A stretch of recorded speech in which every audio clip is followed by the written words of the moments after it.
Hoje eu resolvi abordar um tema que é muito interessante e que muitas pessoas têm dúvida. Eu quero falar sobre a superstição. Você é uma pessoa supersticiosa? Você tem receio de passar embaixo de uma escada?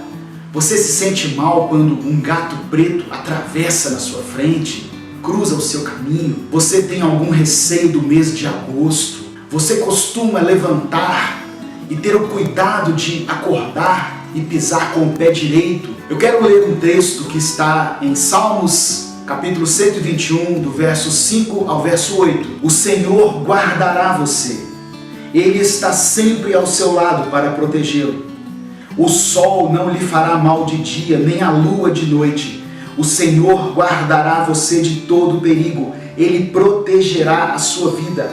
Ele o guardará quando você for e quando voltar, agora e sempre. A superstição, ela vem de uma crença e de um medo das coisas que nós não conseguimos explicar, das coisas sobrenaturais, as quais foram passadas para nós por tradição ou por crença dos nossos antepassados. Infelizmente, a superstição, ela exerce uma influência escravizadora na vida de muitas pessoas, inclusive de pessoas cristãs. Se você entregou a sua vida a Jesus, se você é de Cristo, você não precisa se preocupar com essas coisas.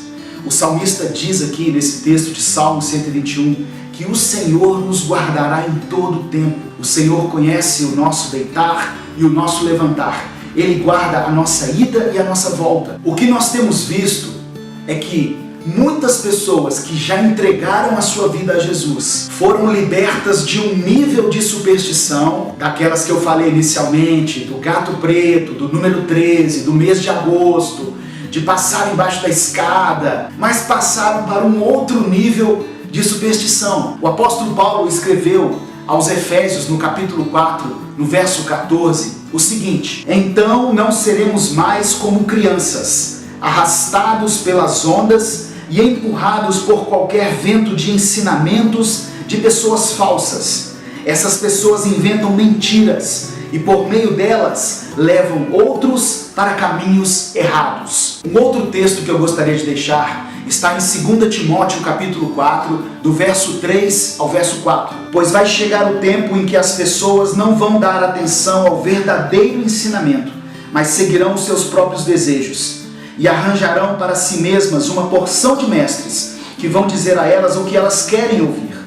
Essas pessoas deixarão de ouvir a verdade para dar atenção às lendas. No século XVI, os reformadores protestantes, eles iniciaram uma luta contra uma igreja que acreditava em um monte de coisas erradas. A preocupação desses protestantes era voltar a igreja para o foco da palavra, para o centro da verdade de Deus, para que eles não fossem influenciados por essas mentiras em que eles estavam vivendo. Nessa época houve uma grande mudança na igreja, um grande avanço, mas a impressão que fica é que nesses últimos tempos, nesses últimos anos, nós estamos retrocedendo em relação a essas coisas. Hoje em dia temos visto muitas denominações evangélicas, eu não vou falar o nome de nenhuma por uma questão de ética, mas que estão deturpando totalmente a palavra, praticando coisas que não são bíblicas e adotando práticas de superstição, levando o povo novamente a ser escravizado por uma crença no sobrenatural, por um medo infundado naquilo que ele não conhece. Basta você ligar a televisão que você vai ver alguns programas chamados evangélicos incentivando as pessoas a crerem em objetos. E isso não vem de Deus. Deus não divide a sua glória com homem nenhum, muito menos com um objeto, com uma rosa ungida, uma flor ungida, um lenço ungido, uma água santa, uma água benta. Deus não está nesse negócio, meu irmão. Sal grosso, galhos de arruda, sessões de descarrego. Não existe base bíblica para essas práticas. E as pessoas ficam presas a isso como se as bênçãos de Deus estivessem condicionadas a pessoa se render a esses costumes e a essas práticas. Outro tipo de superstição muito comum entre os evangélicos, veja bem que eu estou falando do povo evangélico, o povo crente, eu não preciso falar de outras religiões. Isso está acontecendo no nosso meio. Outra prática muito comum tem sido as campanhas. Campanhas de 7 dias. Geralmente nessas campanhas são prometidas bênçãos, vitórias, curas, milagres, mas a pessoa tem que participar os 7 dias, como se Deus estivesse condicionado. Imagina Jesus operando uma cura nos tempos bíblicos e falando com a pessoa assim: olha, eu vou te curar, mas você tem que voltar 7 vezes aqui nesse mesmo lugar. Isso é claramente uma forma de amarrar a pessoa naquele templo, naquele culto, naquele local. E o que é mais interessante, por trás de toda campanha existe um envelope de oferta. Isso aí é notório.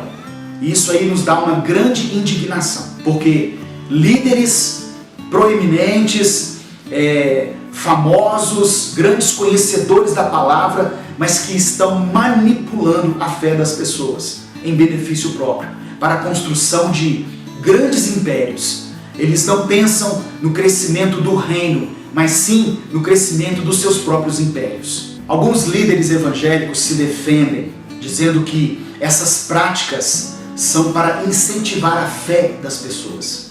Irmão, sabe o que incentiva a fé? Sabe o que promove a fé? A palavra de Deus. A Bíblia diz em Romanos capítulo 10, verso 17: portanto, a fé vem pelo ouvir, e o ouvir a palavra de Cristo. Então a fé não é motivada, incentivada por essas práticas supersticiosas, mas sim por ouvir a palavra. Então, procure um lugar onde seja pregada a palavra. Ali a sua fé vai ser incentivada, vai ser alimentada. Para encerrar, eu quero deixar o texto de 2 Tessalonicenses capítulo 5, do verso 18 ao verso 22, que diz assim: sejam agradecidos a Deus em todas as ocasiões. Isto é o que Deus quer de vocês, por estarem unidos com Cristo Jesus. Não atrapalhem a ação do Espírito Santo. Não desprezem as profecias. Examinem tudo.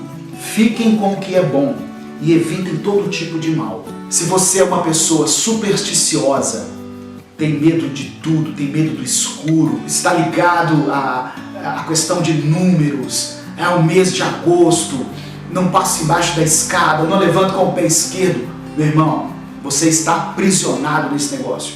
Hoje Jesus quer libertar você. E você que já é de Cristo, que entregou sua vida a Ele e que tem certeza da sua salvação, mas ainda está preso a práticas religiosas, doutrinas de homens, examine tudo à luz da palavra. Não se conforme com tudo que ensinam você sem examinar à luz da palavra. Busque a interpretação bíblica, a ajuda do Espírito Santo. Infelizmente, meus irmãos, a maioria das coisas que têm sido ensinadas nesse tipo de igrejas que eu citei aqui não tem nenhum respaldo bíblico. Simplesmente passamos de um nível de superstição para outro. E não é isso que Deus quer. A palavra do Senhor diz que onde há o Espírito do Senhor há liberdade. Deus te fez livre. Não precisa mais ficar preso a essas coisas. Amém? Em nome de Jesus, se você puder, você que está escutando essa mensagem, feche seus olhos, curva a sua cabeça. Vamos orar ao Senhor. Pai, muito obrigado, Pai, pela Tua palavra. Senhor, eu oro por todos aqueles que têm sido aprisionados por espíritos malignos ligados à superstição. Ó Deus, nós saímos do Egito, mas muitas vezes o Egito não saiu da nossa mente. Que o Senhor possa trazer clareza. Abra os olhos, ó Deus, daqueles que entregaram a vida ao Senhor, mas que ainda andam debaixo desse jugo pesado de escravidão, da superstição. Que possam ser libertos, que possam andar na luz, que possam ter o Espírito Santo como guia, como consolador, como ensinador. Eu te peço em nome de Jesus. Amém. Amém. Que Deus te abençoe. Um grande abraço a todos e até o nosso próximo Mais Que Um Minuto.